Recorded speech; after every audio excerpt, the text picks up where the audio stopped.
Kwa majina naitwa Dr. Robert Mbelwa, ni kocha wa masuala yanayohusiana na ndoa. Napenda kukaribisha leo katika mfululizo wa masomo ya mahusiano na ndoa ambayo nimeuita mambo ya kipumbavu ambayo wanandoa hufanya ambayo uharibu ndoa zao. Mambo ya kipumbavu ambayo wanandoa huyafanya ambayo uharibu ndoa zao. Leo nataka nikuletee sehemu ya kwanza. Biblia inasema kutoka kitabu cha Mithali sura ya 14 na mstari wa kwanza, mwanamke mwenye hekima hujenga nyumba yake, lakini yule ambaye ni mpumbavu huivunja nyumba yake yeye mwenyewe.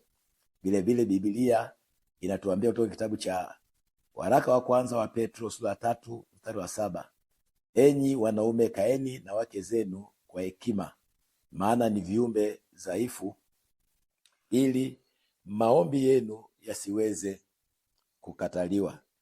Kwa hiyo tunatambua ya kwamba tunahitaji kuwa na hekima ili kuweza kujenga ndoa iliyo bora, ndoa yenye amani, ndoa yenye furaha, ndoa yenye upendo na ndoa ambayo inadumu. Mahali popote pale unapoona kuna msuguano, kuna migogoro, kuna kutokuelewana katika ndoa, jua ya kwamba kuna aina moja ya upumbavu ambayo aidha mmoja wa wanandoa au wote wanandoa wanatembea kwayo. Kwa hiyo unapoona kwenye ndoa yako kuna aina yoyote ile ya msuguano, jua ya kwamba ni matokeo ya ishara ya kwamba kuna upumbavu. Sasa nataka nikuonyeshe upumbavu wa kwanza ambao unaweza kuufanya wewe kama mwanandoa, ambao unaweza ukaharibu ndoa yako wewe mwenyewe binafsi. Upumbavu wa kwanza ambayo watu hufanya ambao uharibu ndoa zao ni kushindwa kuwasiliana kwa njia iliyo bora. Kushindwa kuwasiliana kwa njia iliyo bora. Mawasiliano katika ndoa ni kama vile oxygen kwa mwanadamu. Mawasiliano kwenye ndoa ni kama vile chakula kwa mwanadamu. Unahitaji oxygen, unahitaji chakula, unahitaji maji ili kuweza kuwa hai. Unaposhindwa kuwasiliana vizuri na mwenza wako, ndoa yako haiwezi kushamili, ndoa yako haiwezi kufanikiwa. Nini maana ya mawasiliano? Mawasiliano katika ndoa ni mchakato wa mume na mke kueleza mawazo yao, kueleza hisia zao, kueleza mahitaji yao na kueleza matarajio yao kwa uwazi na kwa uelewano. Mawasiliano ni njia ya kujenga mshikamano. Mawasiliano ni njia ya kujenga kuelewana, na mawasiliano huimarisha upendo katika ndoa. Biblia inasema kutoka kitabu cha Efeso sura 4 mstari wa 29, neno lolote lililo ovu lisitoke kinywani mwenu, bali lile lililo jema la kumfaa mwenye kuhitaji, ili liwape neema wanaosikia. Kwa hiyo kitu cha kwanza ambacho kinaharibu ndoa, kitu cha kwanza ambacho kinaleta hisia ambazo zimeumizwa, kitu cha kwanza ambacho kinaweza kuleta uchungu katika ndoa ni pale wanandoa wanaposhindwa kuwasiliana.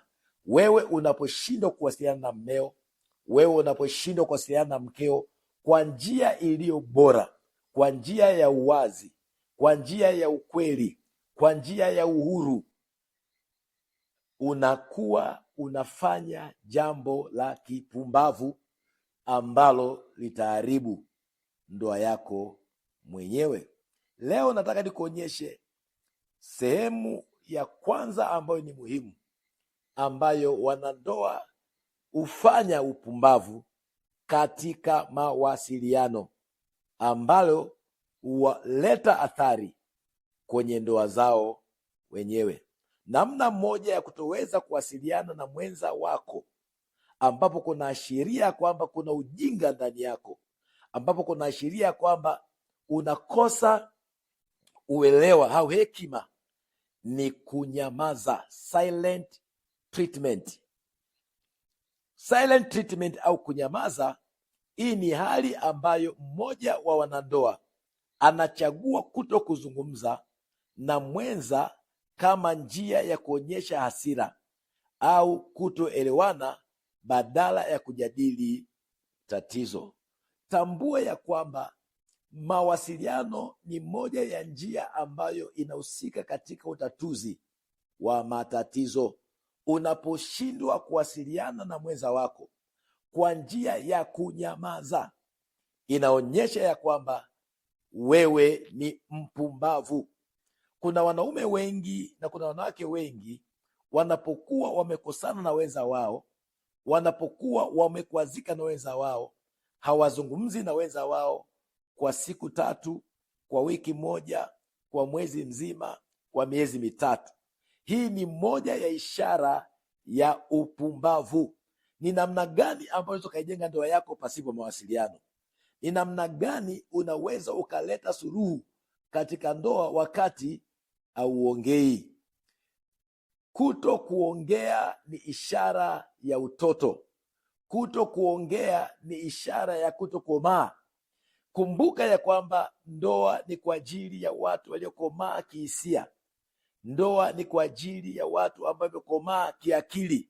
Kwa hiyo unaponyamaza, unaposhindwa kuongea na mke wako, unaposhindwa kuongea na mume wako sababu ya kuto kuelewana, unadhihirisha ya kwamba wewe ni mtoto, unadhihirisha ya kwamba wewe hujakomaa, na hii ni ishara ya ujinga, ni ishara ya upumbavu.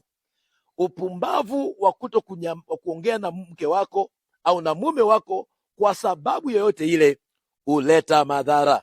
Moja ya hasara ambayo inasababishwa na kutoweza kuwasiliana na mwenza wako, haswa kwa njia ya kunyamaza, ni migogoro isiyomalizika. Bila mazungumzo ya wazi, bila matatizo madogo madogo, bila mazungumzo ya wazi, matatizo madogo madogo yanaweza kukua na kuwa ni migogoro mikubwa inayovunja uhusiano wa ndoa. Unaposhindwa kuwasiliana na mwenza wako, unaponyamaza, unaharibu, unaumiza hisia zake, unampa uchungu, unampa hofu, unampa mashaka. Matokeo yake kunakuwa kuna mwitikio ambao sio sahihi. Mnaanza kurumbana, mnaanza kugombana, wanaanza kuwa na hisia ambazo ni tofauti. Tambua ya kwamba wewe kama mwanaume, tambua ya kwamba wewe kama mwanamke hutakiwi kunyamaza kwa sababu yoyote ile. Amos 3:3 nasema, je, wawili waweza kutembea pamoja wasipokubaliana? Kwa hiyo huwezi kuwa na ndoa yenye mafanikio, ndoa yenye amani, ndoa yenye upendo, ndoa ambayo inajenga hisia chanya wakati wewe hauzungumzi na mwenza wako. Hivyo moja ya sababu kubwa ya kuharibu ndoa ni ujinga wa kunyamaza, pale ambapo kunapokuwa hakuna maelewano kati ya mume na mke. Namna gani unaweza ukajenga ndoa yako kwa mawasiliano? Namba 1, jioni ya leo nataka usikie, ni kusikiliza kwa makini. Kusikiliza kwa makini. Mume na mke wanapaswa kuzingatia wanapozungumza, kuepuka kukatiza na kuonyesha kwamba wanathamani mawazo ya wenza. Yakobo 1:19, basi ndugu zangu wapenzi, kila mtu na awe mwepesi wa kusikia, si mwepesi wa kunena, si mwepesi wa hasira. Kwa hiyo moja ya njia ambayo unaweza ukaleta suluhu katika ndoa yako ni kuwa na sikio kubwa kuliko mdomo mkubwa. Mungu amekupa masikio mawili ili uweze kumsikiliza mwenza wako kuliko kuzungumza. kumbuka ya kwamba una mdomo mmoja na una masikio mawili. Unatakiwa umpe mwenza wako sikio lako zaidi kuliko wewe kuzungumza. Moja ya hekima unaweza kuitumia, badala ya kunyamaza kunapokuwa kuna shida, badala ya kumpa mwenza wako silent treatment, unachoweza kufanya ni kumpa sikio lako. Wacha azungumze, wacha aeleze kwa kinaga ubaga kile ambacho kinamsibu. Jaribu kumpa mwenza wako sikio, hata kama utakuwa huna suluhu ya kile ambacho anakizungumzia. Waswahili wanasema ya kwamba tatizo 50% utatuliwa kwa kusikiliza. Unapomsikiliza mwenza wako, unampa uweza wa kupumua. Unapomsikiliza mwenza wako, unamwonyesha ya kwamba unamthamini, unamwonyesha ya kwamba unamjali, hata kama hutaweza kutoa suluhu ya kile anachokisema, lakini kwa 50% unakuwa umeweza kutatua tatizo katika ndoa. Kwa hiyo ninamwomba Mungu ya kwamba akapate kuwasaidia, akapate kuwakomboa ile roho ya silent treatment, ule ujinga wa kunyamaza, ujinga wa kumnunia mwenza wako, Mungu akapate kuondoa. Tafadhali ninamwomba Mungu kuanzia sasa akupe neema ya kuweza kuwasiliana na mwenza wako nyakati zote, majira yote, kwa uwazi, kwa ukweli na kwa uhuru. Mungu akubariki na Mungu aiponye na kuigusa ndoa yako katika jina la Yesu Kristo. Kwa majina naitwa Dr. Robert Mberwa, ni kocha wa masuala yanayohusiana na ndoa. Kwa maswali na kwa ushauri na kwa utatuzi wa matatizo yote yale, unaweza ukanifikia kupitia namba hii ya 0715832005, au unaweza ukanitafuta mahali ambapo napatikana, kanisa la Valley of Life Ministries, ambapo linapatikana Kibugumo, Mzambarauni stendi, Kigamboni. Mungu akubariki.